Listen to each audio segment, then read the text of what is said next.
देहरादून में बीजेपी के लिए किए जा रहे दावे पर कांग्रेस ने खड़े किए सवाल। कहा, बीजेपी का विकास दिखाई क्यों नहीं दे रहा। बीजेपी की प्रदेश प्रवक्ता हनी पाठक ने किया पलटवार। हल्द्वानी में एक्टिव मोड में प्रशासन। बुजुर्गों और दिव्यांगों के लिए चलाया जा रहा 3 दिवसीय मतदान अभियान। जिला निर्वाचन नोडल अधिकारी ने दी जानकारी।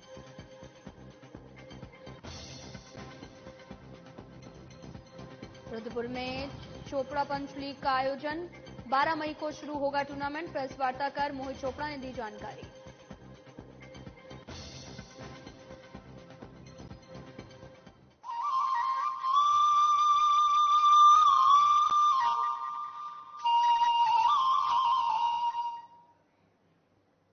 नमस्कार, मैं हूं आपके साथ अंकिता पाल। ब्रीडिंग की शुरुआत करते हैं। प्रधानमंत्री नरेंद्र मोदी की ऋषिकेश में चुनावी सभा हुई है। उनके आगमन से पहले प्रदेश के सीएम पुष्कर सिंह धामी ऋषिकेश पहुंचे और त्रिवेणी घाट पर मां गंगा की पूजा अर्चना भी की है। सीएम धामी ने ऋषिकेश के त्रिवेणी घाट पर मां गंगा की विधि विधान से पूजा अर्चना करते हुए प्रधानमंत्री नरेंद्र मोदी के सुयशपूर्ण जीवन और तीसरी बार देश का प्रधानमंत्री बनने की प्रार्थना की है। और साथ ही आपको बताते चले कि मां गंगा से प्रधानमंत्री नरेंद्र मोदी के संकल्प विकसित भारत की पूर्णता और उत्तराखंड की उन्नति के लिए भी कामना की है।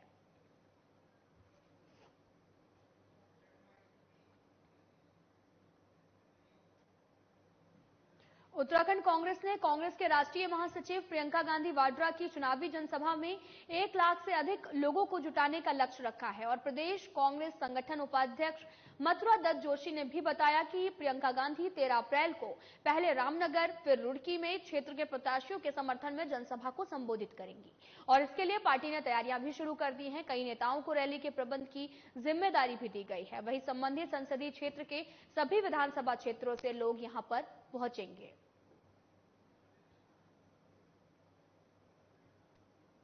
13 अप्रैल को अखिल भारतीय कांग्रेस कमेटी की महामंत्री श्रीमती प्रियंका गांधी जी पौड़ी संसदीय क्षेत्र के रामनगर विधानसभा में विशाल जनसभा को संबोधित करेंगी और शाम को 3 बजे रुड़की में, हरिद्वार संसदीय क्षेत्र में रुड़की में विशाल जनसभा को संबोधित करेंगी। 2 जनसभाएं उत्तराखंड में प्रियंका गांधी जी की हैं।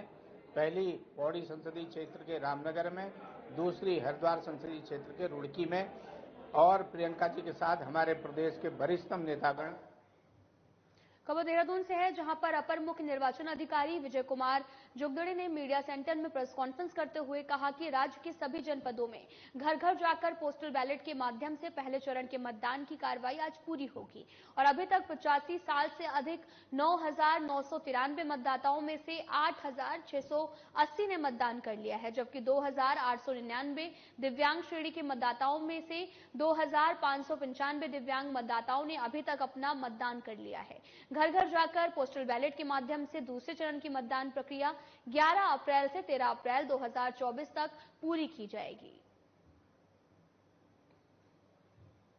देखिए, निर्वाचन आयोग के निर्देश के अनुक्रम में सभी जनपदों में जो 85 ईयर से अधिक के मतदाता थे और जो दिव्यांग श्रेणी के मतदाता थे, उनके घर से मतदान के लिए डाक मतपत्र प्रेषित किए गए थे। उसकी जो टीम के साथ गई थी, उनके द्वारा जो प्रथम चरण का मतदान का कार्रवाई था वो 8 तारीख से लेकर 10 तारीख के बीच में संपन्न किया जा रहा था।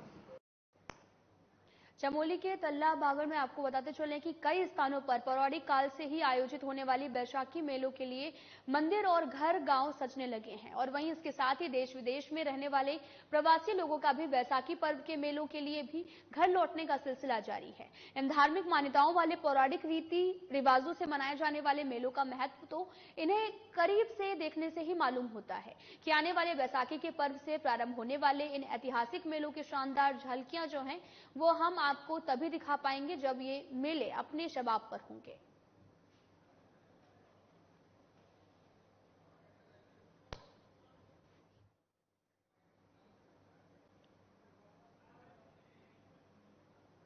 उत्तराखंड में 19 अप्रैल को 5 लोकसभा सीटों पर मतदान है। मतदान को बढ़ावा देने के लिए इस बार निर्वाचन आयोग की ओर से कई कार्यक्रम भी आयोजित किए जा रहे हैं। साथ ही आपको बताते चले कि इस बार 85+ और दिव्यांग मतदाता अपने घरों से ही मतदान कर रहे हैं। इसके अलावा इस बार गर्भवती महिलाओं के लिए भी मतदान के लिए निर्वाचन आयोग डोली की सुविधा देने जा रहा है। मुख्य निर्वाचन अधिकारी डॉक्टर BVRC पुरुषोत्तम ने कहा कि प्रदेश में मतदान प्रतिशत को बढ़ाने के लिए स्वास्थ्य महानिदेशक को गर्भवती महिलाओं के लिए डोली की व्यवस्थाएं किए जाने के निर्देश दिए गए हैं। हाँ, हमने तैयारी तो अच्छा किया है। शांति व्यवस्था के मामले में तो हमारी तैयारी पूर्ण है। हमारा मेन चैलेंज है, उत्तराखंड में हमेशा चैलेंज रहे टर्नआउट, पोलिंग परसेंटेज हमेशा कम रहे। इस बार उसको 75 कैसा करें, ये हमारा मेन चैलेंज है। हमने इस बार काफी अच्छा एक्टिविटीज किया। उम्मीद है लगभग 53 लाख लोगों ने अभी तक शपथ ले लिया है। तो उम्मीद है कि इस बार हम लोग 75% पोलिंग परसेंटेज अचीव करेंगे। खबर देहरादून से है, जहां पर लाडपुर जंगल में भीषण आग लग गई है और आग की लपटें देखते ही देखते चारों तरफ फैल गई। वहीं सूचना के बाद में आपको बताते चले कि फायर सर्विस यूनिट मौके पर पहुंची। फायर सर्विस यूनिट ने MFE से होज रील फैलाकर पानी डालकर आग पर पूर्ण रूप से काबू पाया है।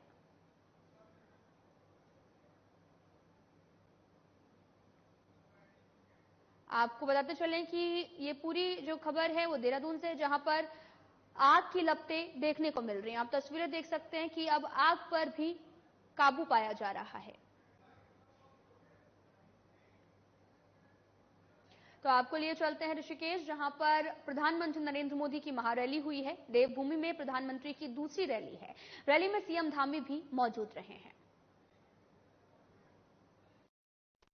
तमिलनाडु में था और वहां भी लोग कह रहे हैं फिर एक बार, फिर एक बार, फिर एक बार। आज हिमालय की गोद में बाबा केदार और बद्री विशाल के चरणों में हूं, तो यहां भी वही गूंज है। फिर एक बार, फिर एक बार। हमारे यहां उत्तराखंड में ये तो देवभूमि है, देवताओं का आह्वान करने की परंपरा है और हुड़का का नाद देवताओं का आह्वान करने में ऊर्जा देता है। आज मुझे भी जनता जनार्दन जो देवता रूपी है उनका आह्वान करने के लिए हुड़का का नाद बजाने का सौभाग्य मिला। साथियों, एक गुंज इसलिए है क्योंकि देश के लोगों ने पूर्ण बहुमत वाली स्थिर सरकार का काम देखा है। आज देश में ऐसी सरकार है जिसने बीते 10 वर्ष में भारत को पहले के मुकाबले कई गुना मजबूत कर दिया है। मेरी बात से आप सहमत हैं? सहमत हैं? पूरी तरह सहमत हैं? जब जब देश में कमजोर और अस्थिर सरकार रही है, तब तब दुश्मनों ने फायदा उठाया है। जब भारत में कमजोर और अस्थिर सरकारें थी, तब भारत में आतंकवाद ने पैर पसारे। आज भारत में मोदी की मजबूत सरकार है, इसलिए आतंकवादियों को घर में घुसकर मारा जाता है।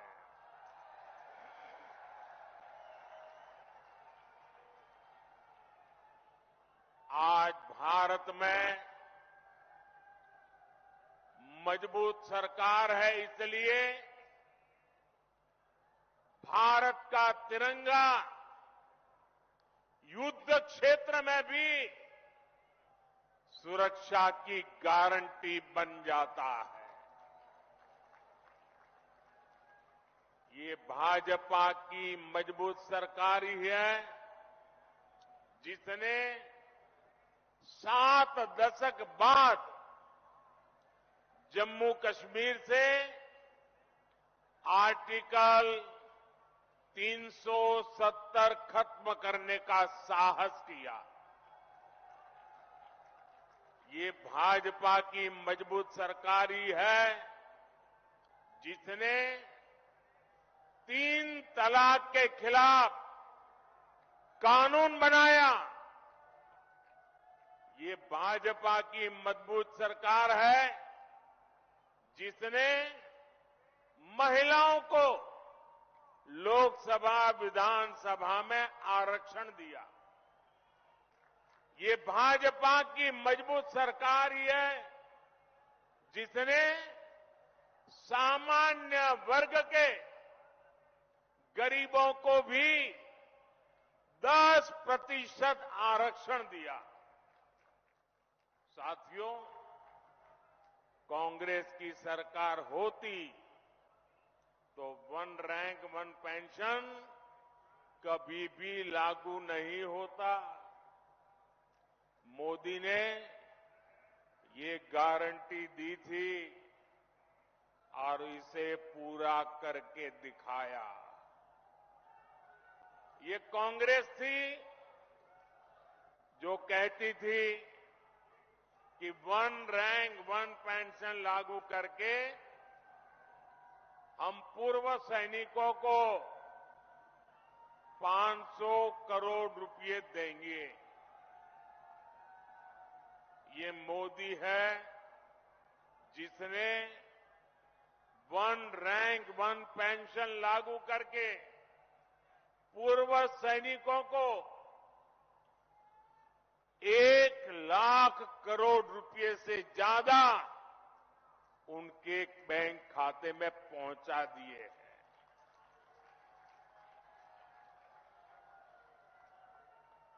यहां उत्तराखंड में भी 1 रैंक 1 पेंशन के 3,500 करोड़ रुपए से ज्यादा सैनिक परिवारों को मिले हैं।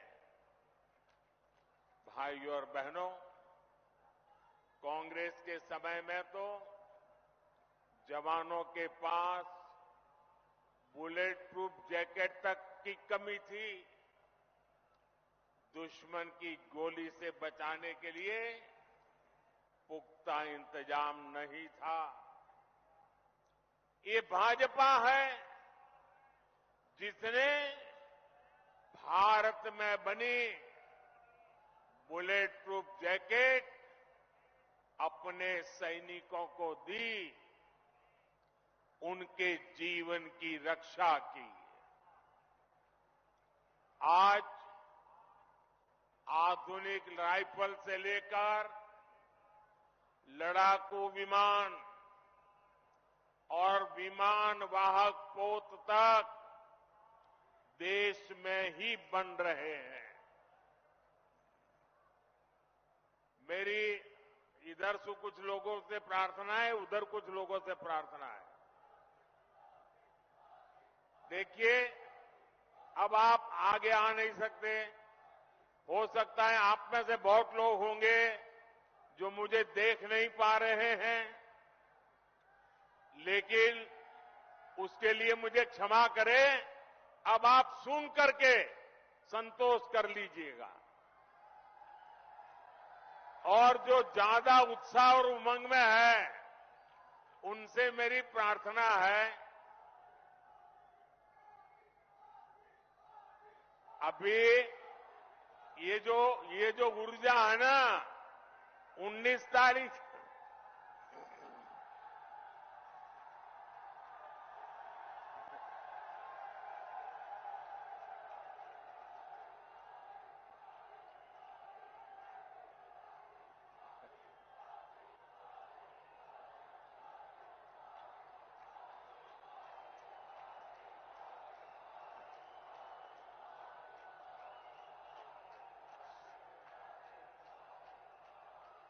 साथियों, ये जो ऊर्जा है ना, वो 19 तारीख तक हमें काम में लगाए रखनी है। सारी ऊर्जा आज बस खर्च कर दीजिए। आपका ये प्यार, आपका ये उत्साह मेरे सर आंखों पर है।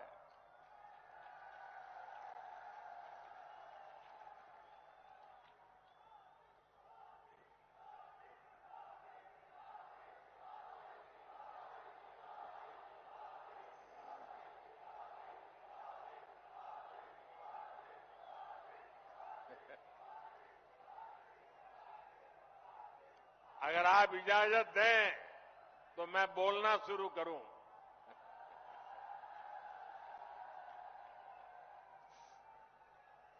देखिए, उत्तराखंड वालों के लिए मैं आपका खुद का घर का हूं जी।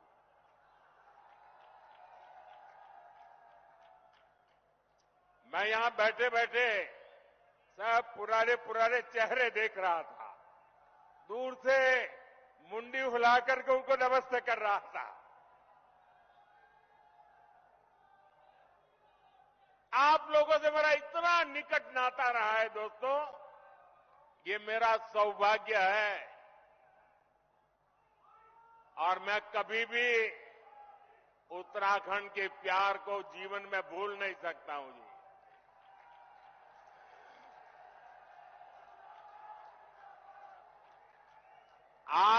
आप अगर मुझे अनुमति दे तो मैं बोलना शुरू करूं, लेकिन फिर आप एकदम से जोश में आ जाते हैं। तो आपकी इजाजत है? इजाजत है मैं बोलना शुरू करूं? कितने अच्छे लोग हैं आप।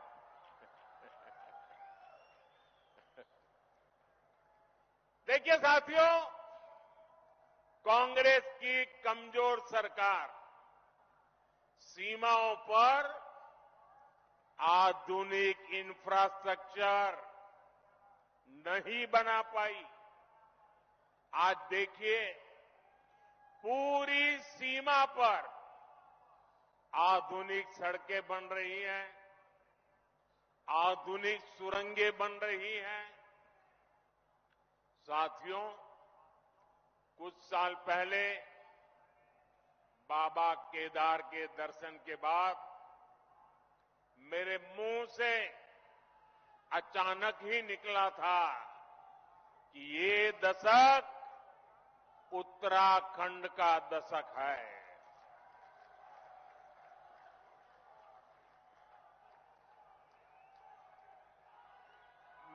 मुझे क्षमा कीजिए, आप शांत रहेंगे क्या?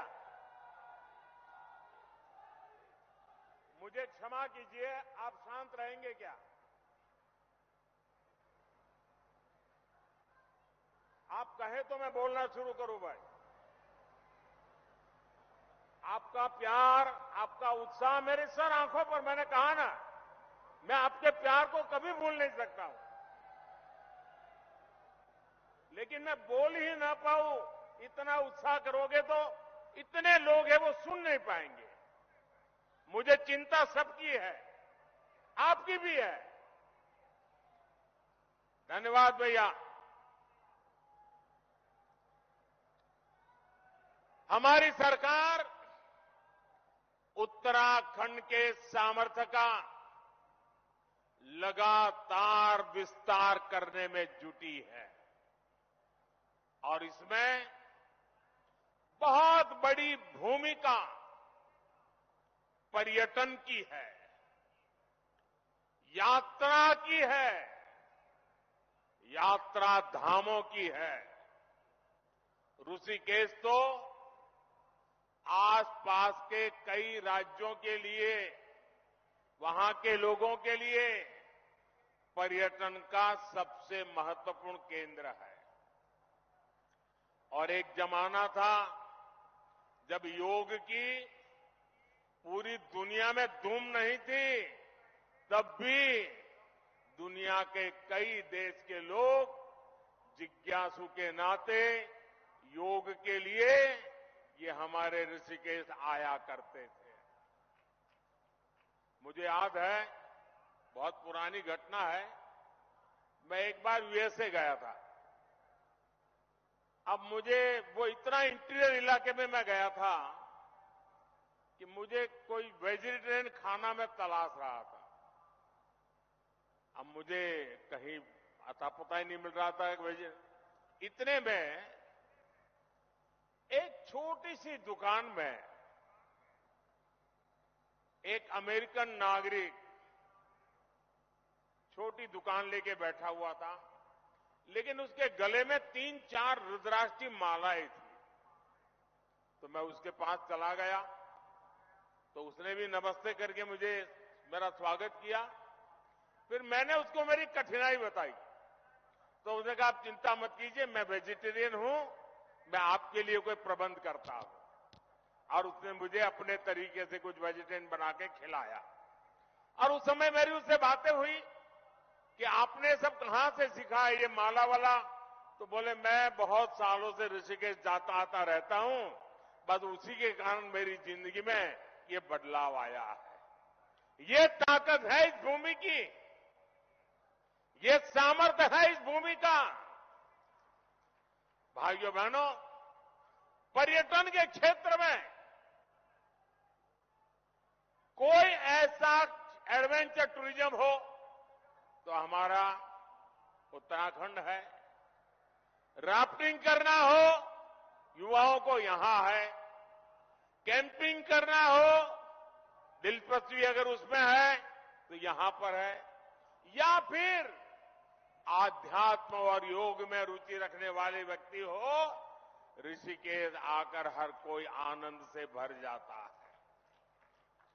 भाजपा सरकार उत्तराखंड के पर्यटन को बढ़ावा देकर रोजगार के नए अवसर तैयार कर रही है। इसके लिए हमारा फोकस इस बात पर है कि देश के किसी भी हिस्से से पर्यटकों के लिए उत्तराखंड के कोने कोने तक पहुंचना आसान होना चाहिए।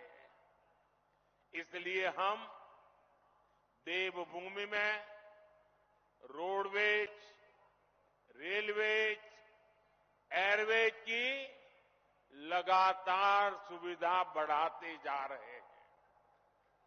यहां ऋषिकेश कर्णप्रयाग रेलवे लाइन पर तेजी से काम चल रहा है। आप प्रधानमंत्री नरेंद्र मोदी को सुन रहे थे, जो कि ऋषिकेश पहुंचे थे। फिलहाल इस वीडियो में इतना ही। नमस्कार।